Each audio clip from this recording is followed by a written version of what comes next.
Anyway, the reason why we come over here on a ghost tour is because I've heard enough from local people. We never used to come here before, you see, and then we'll be in the palace and we walk right by and I just point them out and a couple guys, hey, you know, how come you don't stop over here? It's like, I don't know any ghost stories over here, you know. He's like, really? Well, you should come by about 2 o'clock in the morning. I'm like, why? What happens? He's like, you should just try come by 2 o'clock in the morning. That's all he said. But I'm not going to do that, you know, but about a few months later, another guy tells me about 2 o'clock in the morning, there are people that appear all over the grass, yeah? I've heard this from so much people, I decided to incorporate this into part of the story. One day, this guy driving down the road, about 2:30 in the morning, comes by and he sees people all over the grass. Well, you see this. Please keep off the grass. It's not just because you're going to kill it, it's a matter of respect. This is the King Kamehameha. You know, so he gets irritated. This guy, he turns around, he's gonna go back over here and give them a piece of his mind. What you guys standing on top of the grass? Get off the grass, can't you read this? And as he parks his car right over there, starts walking out, he notices that there's nobody there. Not a single person. From like a dozen people to not a single person up here. So after that, he kind of just turns around and says sorry, and then goes back to his car. But that's the story. And in pictures, a little interesting is that there will be like 5 pictures here. Maybe you'll get 1 or 2 of the little orbs. And very often I see this. After a few pictures, there will be one with these like 50 or 60 little white spots in the air going in all different directions. There's an but orb. you can snap 3 pictures right after another, and only 1 picture will happen. I see that. See right there? You know. I see that. Sure. Oh wow. Right there. Yeah. Wow. Like the other 4 have like that. Like black. Black. Because I wanted to see if it was my phone. Red. Ooh. Oh yeah, I see that, yeah. Here's videotaping this. Hey guys, one more little story, and then I guess I'll let you guys go around, take a couple pictures, and when you guys are ready, meet me over there. This what happened recently. This young guy wanted to take a picture, yeah? Kamehameha was around there, I think.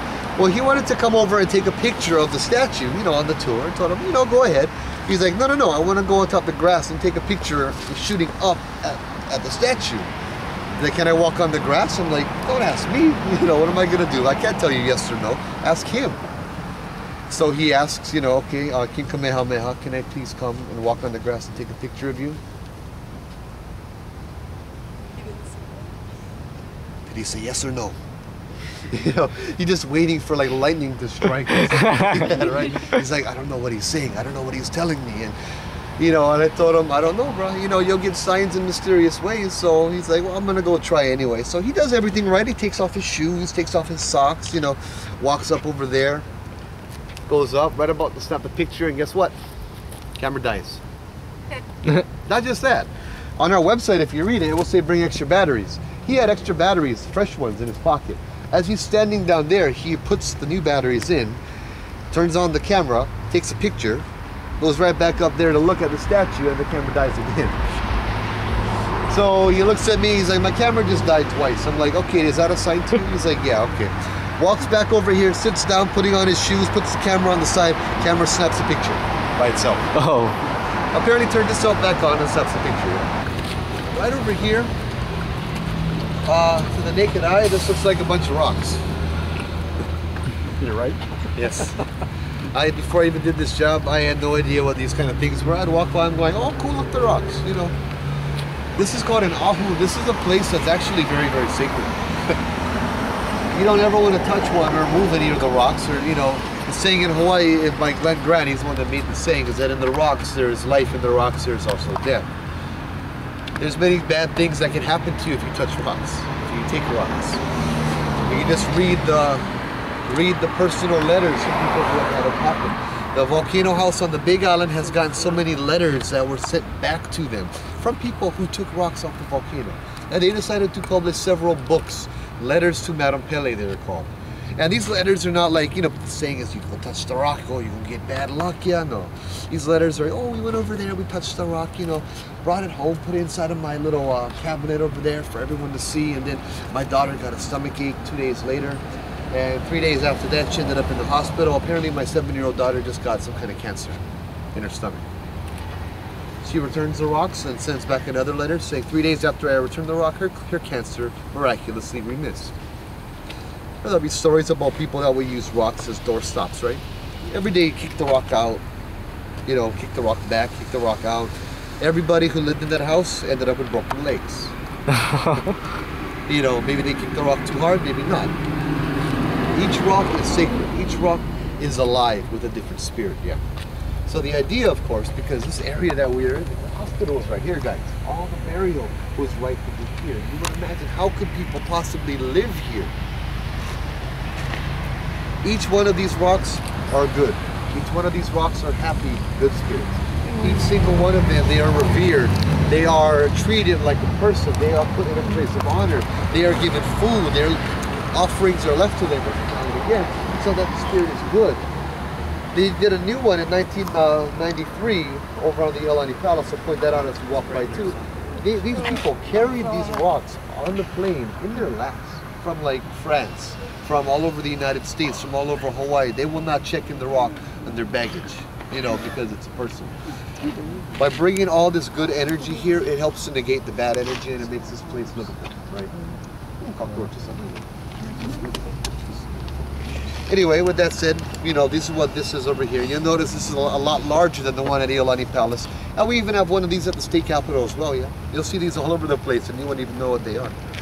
Man, he's walking down the street over here. Yeah, that's right, you know, I'm the man. Nobody messes with me. He's thinking about how great he is, that he fails to see, right by where Uncle Frank's Park, that tree, a little boy standing under that little tree.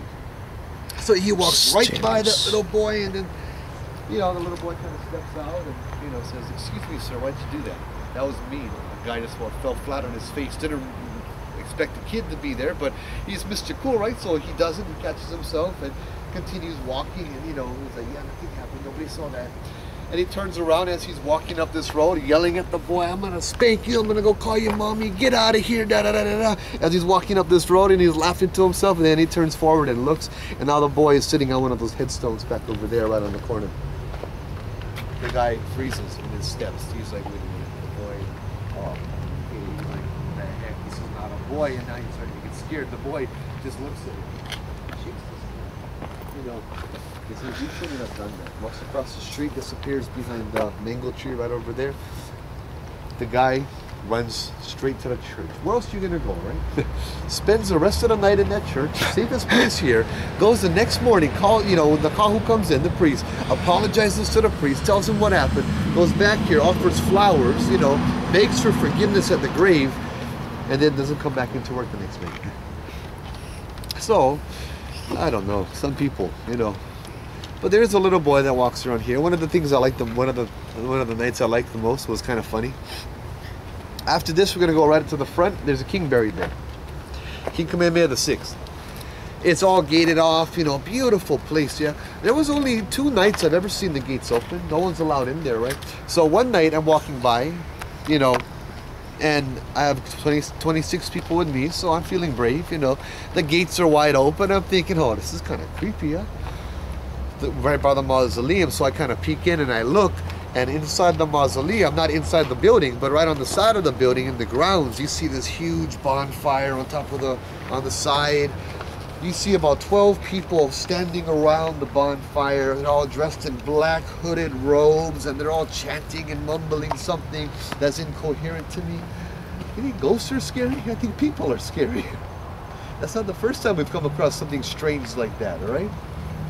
People standing and like they're doing something that I don't even want to know what they're doing, and I'm getting mad and I feel brave because, as I said, there's 26 people behind me, right? So I start walking in, I'm like, "Hui, hey, what you guys doing over here?" Disrespectful what they're doing, you know? Guy turns around. Oh. Oh, that alone just freaked me out. Ghostbusters. Oh, and yeah. a librarian. Oh. It's a little kid that just always stayed with me, you know. Get her. So I kind of catch myself. I'm like, wait a minute. No, they're doing something wrong. "What are you guys doing over there?" The guy turns around, shh, and then he points. I look to where he's pointing. There's a camera crew over there. They're filming like something from Lost or some kind of TV show over there. You know, it's not real. It's all acting. It's all pretend. You know. And I'm like, what the heck? They got that big microphone, the whole camera crew, the lights, everything. I'm like, oh, okay, that makes sense. You know, I tell them, sorry, they're just filming something over there. Right on, you know. I started explaining to the people it's okay, you know, it's just fake, it's not real. And as we come walking into the graveyard from this way though, I noticed half the group stopped right by the wall, right by the tree. Got over here, turned around, noticed half my group was gone, and walked back. And what's going on? Because they're all taking pictures on that way, yeah? And everybody said they saw a little boy. They saw a little boy about 8, 9 years old trying to peek over the fence, trying to jump over, and I watched them film and watch the fire, you know? And this is before I told them about the little boy in the graveyard. Of course, they thought I just made that whole part up after I told them about the boy. But anyway, with that said, we're going to go continue now towards the church, and we're going to go to the grave of Kamehameha VI, the people's king.